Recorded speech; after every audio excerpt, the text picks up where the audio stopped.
नमस्कार दोस्तों, आज की कहानी का शीर्षक है लाजवंती की दुविधा। राजा विक्रमादित्य ने फिर से पेड़ पर चढ़कर बेताल को नीचे उतारा और अपने कंधे पर डालकर चल दिए। काली अंधेरी रात में चारों ओर झिंगुरों की आवाज़ गूंज रही थी। सनसनाती हुई ठंडी हवा में कंधे पर लटके निर्जीव से बेताल ने अपनी कहानी शुरू की। मगध की राजधानी में बिंदुशेखर नामक एक धनी व्यापारी रहता था। वह अपने समाज में अपने धन और शान शौकत से रहने के लिए जाना जाता था। उसका एक बेटा था जिसका नाम राजशेखर था।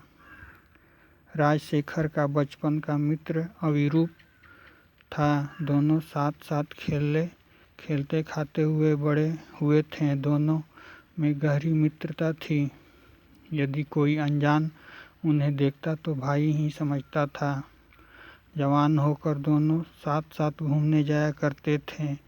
एक नदी के किनारे दुर्गा माँ का मंदिर था। दोनों मित्र नदी के किनारे आराम कर रहे थे। तभी राजशेखर ने एक बहुत सुंदर लड़की देखी। उसे देखते ही पहली नज़र में वह अपना दिल हार गया और उससे प्रेम करने लगा।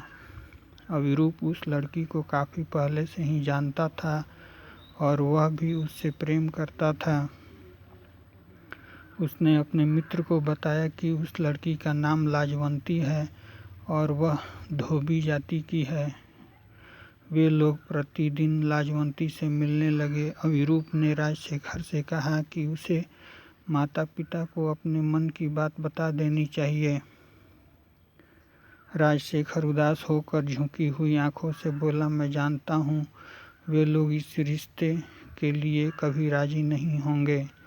अपने से नीची जाति की कन्या को कभी स्वीकार नहीं करेंगे, उल्टे नाराज हो जाएंगे। अविरूप यह सुनकर बहुत दुखी हुआ। धीरे धीरे राजशेखर और लाजवंती का प्रेम गहरा होता गया।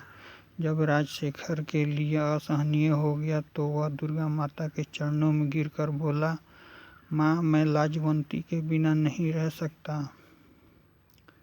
मैं उससे विवाह करना चाहता हूँ। मैं आपसे प्रतिज्ञा करता हूँ कि पूर्णिमा के दिन अपना सिर आपको अर्पित करूँगा। मुझे आशीर्वाद दीजिए। राजशेखर पर जैसे जुनून सवार हो गया था। उसने खाना पीना भी छोड़ दिया।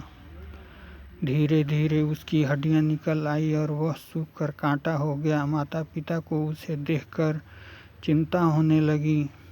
आखिर एक दिन अविरूप ने उन्हें बताया कि राजशेखर को लाजवंती से प्रेम हो गया है और वह आपकी सहमति के बिना उससे विवाह नहीं कर सकता।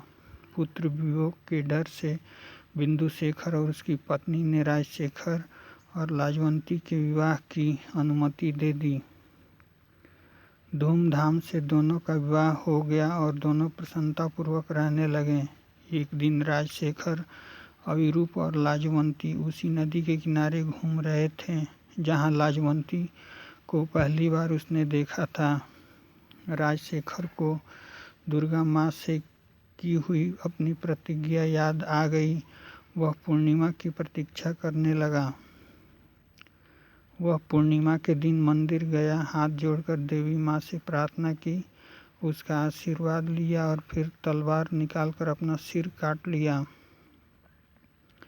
राजशेखर के वापस न लौटने पर लाजवंती परेशान होने लगी। उसने राजशेखर को ढूंढने के लिए अविरूप को भेजा।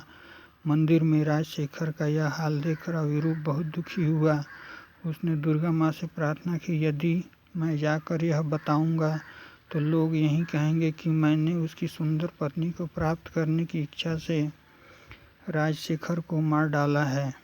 मैं खुद को आपको अर्पित करता हूँ, कृपया मेरा बलिदान स्वीकार करें।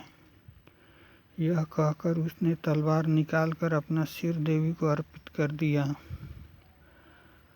अधीर लाजवंती दोनों को ढूंढती हुई खुद मंदिर की ओर गई। मंदिर पहुंचकर खून से लथपथ दोनों के कटे सिर देखकर सकते में आ गई। दुख से विक्षिप्त होकर उसने दुर्गा माँ से प्रार्थना की, हे माँ, मेरे जब पति और अब इस दुनिया में नहीं है तो मेरा जीवन किस काम का है।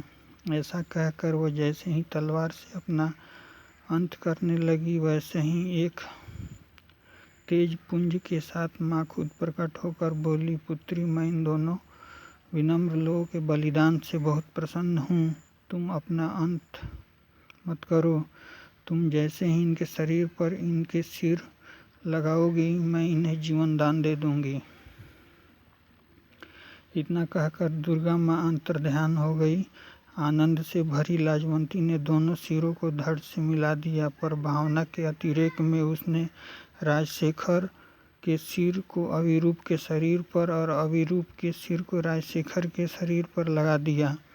बेताल ने कहा, राजन, तुम्हें क्या लगता है लाजवंती को अब किसे अपना पति स्वीकारना चाहिए? विचारों में खोया हुआ राजा तुरंत बोला, राजन, राजशेखर के सिर वाला शरीर लाजवंती को चुनना चाहिए, क्योंकि सिर शरीर का मुख्य हिस्सा है और उसी से मनुष्य के व्यक्तित्व एवं चरित्र की पहचान होती है।